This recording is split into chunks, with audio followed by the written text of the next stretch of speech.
طالبانو څنګه ولې پاکستان ته زارۍ شروع کړې؟ له پاکستان څخه یې کومه غوښتنه کړې ده؟ پاکستان څه کړي دي؟ ملګرو که تاسو هم غواړئ په پوره جزئیاتو پوه شئ، ویډیو تر اخره وګورئ او زموږ پښتو پلس چینل هم سبسکرایب کړئ. پښتو پلس تل ستاسو په چوپړ کې. په اسلام آباد کې د افغانستان سفارت له پاکستاني چارواکو څخه په کراچۍ بندر کې د افغان سوداګرو په مالونو بار زرګونه موټرونه د خلاصولو غوښتنه کړې. په اسلام آباد کې د افغانستان سفارت چې د طالبانو لخوا رهبري کیږي ویلي چې پاکستان په کراچۍ بندر کې د افغان سوداګرو په زرګونه موټر درولي چې د هرې ورځې په تیریدو اقتصادي زیان ورسیږي.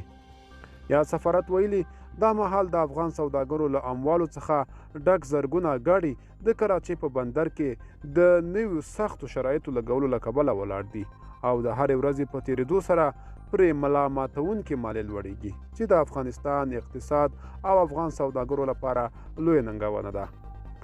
د بیان له مخې د کراچۍ د ګمرک رئیس ویلي چې د افغان سوداګرو موټر د اسلام آباد په امر درول شوي او ژمنه یې کړې دغه ستونزه به له مرکزي چارواکو سره شریکه کړي. تېره اونۍ د افغانستان د سوداګرۍ خونې مرستیال خانجان الیکوزي امریکا غږ ته وویل چې پاکستان په کراچۍ بندر کې د افغان سوداګرو لپاره شرایط سخت کړي او پر مالونو مالیه څو برابره زیاته کړې ده. ملګرو که تاسو هم د دې ویډیو په اړه څه نظر لرئ موږ سره کمنټ کې شریک کړئ. د لا ښکلې ویډیوګانو لپاره موږ سره پاتې شئ. تر بیا ښه وخت.